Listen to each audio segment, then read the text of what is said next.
Welcome into PFF TV. I'm Sam Monson. He's Steve Palazzolo, and today we're talking mock draft, Steve, the first one of the season. We're 7 months out from the draft, so I can't imagine any way this isn't perfect right now. This isn't exactly what you're going to see right down to the draft order. Oh yeah, I feel very confident that this is exactly what you're going to see in late April, so I'll just mail it in. This is it. This will be the last mock. Perfect. This video, of course, is brought to you by Eckrich, the official smoked sausage of the college football playoff. Steve, let's start up at the top. Quarterbacks usually go number one in the draft, and that's exactly what we've got here, but it's not a guy a lot of people have going number one overall. First off, we have to start by just saying the draft order, before everybody gets all crazy, was based off win projections heading into week 3. Don't worry about the order, worry about the fits. And it's an odd year, I think, because there's not a ton of teams that need quarterbacks, but also not a ton of quarterbacks that have true first-round grades as of yet. But I do think the guy that will be at number one for us from a quarterback perspective is Justin Herbert from Oregon, and it matches up well with the team that we projected to pick number one, the New York Giants.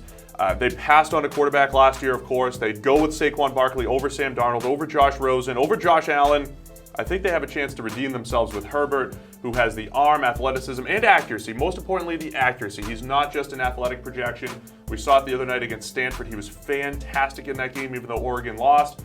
Herbert looks like QB1 right now. So what about the rest of the first-round draft picks at quarterback? Because this past season, we saw a bunch of these guys go in the first round. How many are we getting in the first round in 2019? As of now, only 2, and we did a whole other video on... 2 more. 2 more, right. So 2 more in addition to Herbert, so 3 total. We did a whole video on the potential first-round quarterbacks. The other guy we like a lot is Will Grier out of West Virginia. He's kind of the opposite of Herbert, doesn't have the size, has a good enough arm, but just a fantastic downfield thrower, and he continues to improve over at West Virginia. Can't wait to see what happens as his schedule gets a little bit tougher down the stretch here, because he's looking great the last year plus at West Virginia. We put him to Denver at 21. The Broncos will have Case Keenum for just 1 more year, and they're a perfect team to just get that next quarterback.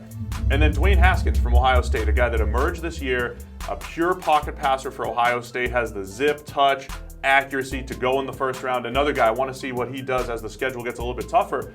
But we had him going late in the first round, right? As of now, 32 to the Patriots, based off our win projections. New England missed out on quarterbacks last year as well, so they need to figure out who's the next guy after Tom Brady. Tom Brady's successor there, number 32. That's pretty interesting. We're not going to have time to go through all 32 picks, obviously. Let's talk strengths and weaknesses of this draft class. The obvious strength, I think, has to be on the defensive line. There are so many of these guys that are stacked, loaded, dominant defenders, particularly on the interior. But who have we got from the defensive line high up in this draft? Yeah, so you've heard a lot of buzz about the defensive line being, a legendary, a historic group of guys. I think so far that is what we're seeing. We have a guy like Nick Bosa going at number 2 overall to the Buffalo Bills. He's more of an edge defender, banged up right now, but when he's on the field, 2+ years of incredible production, just like his brother Joey. That generally translates in our system. Then we're looking at guys like Jeffrey Simmons at Mississippi State on the interior, who we had go to number 3 to the Cleveland Browns. We have Ed Oliver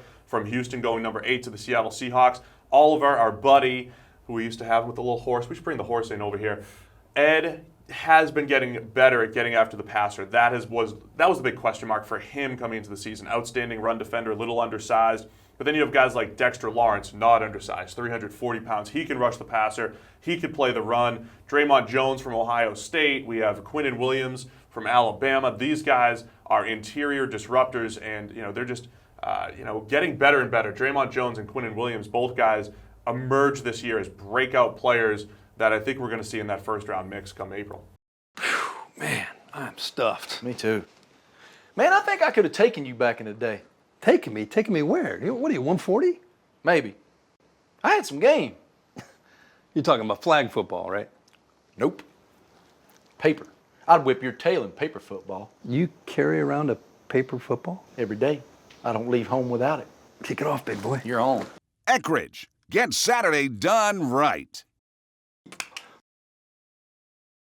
And if there's another area of strength in this draft class, it looks to me to be at wide receiver, where in particular there's a whole bevy of these giant wide receivers that are ready to take over the NFL. Dominant big guys that are just going up and taking the ball away from smaller defensive backs at the college level. Yeah, we have a guy like A.J. Brown going to the Houston Texans at 6 to add another weapon for Deshaun Watson.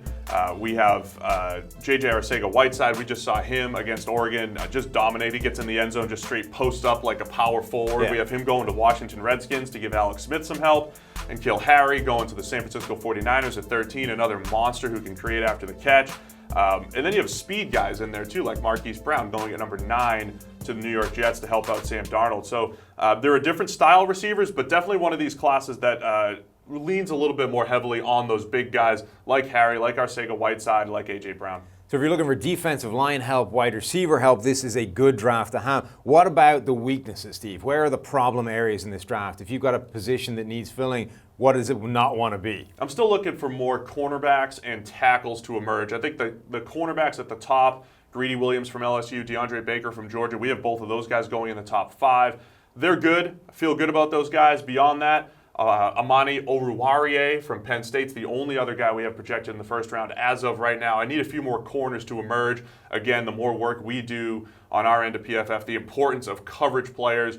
If we have a few more corners emerge, we'll push them up the draft board. And then offensive tackle, just Jonah Williams from Alabama, Dalton Reisner from Kansas State going in the first round at tackle. Another position where we just need to see multiple years of production. Those are the only 2 guys who have really, they really have the multiple years of sample size that we feel comfortable putting them in the first round. Need to see a couple more tackles emerge. As of now, it looks like a weakness. Still a lot of the college season to go, of course, so we could see some more tackles or cornerbacks emerge over the year and transform that from being a weakness to a relative strength of this draft class. But at the moment, you don't want to need an offensive tackle or a cornerback heading into this draft. That's going to do it for version 1 of our 2019 mock draft.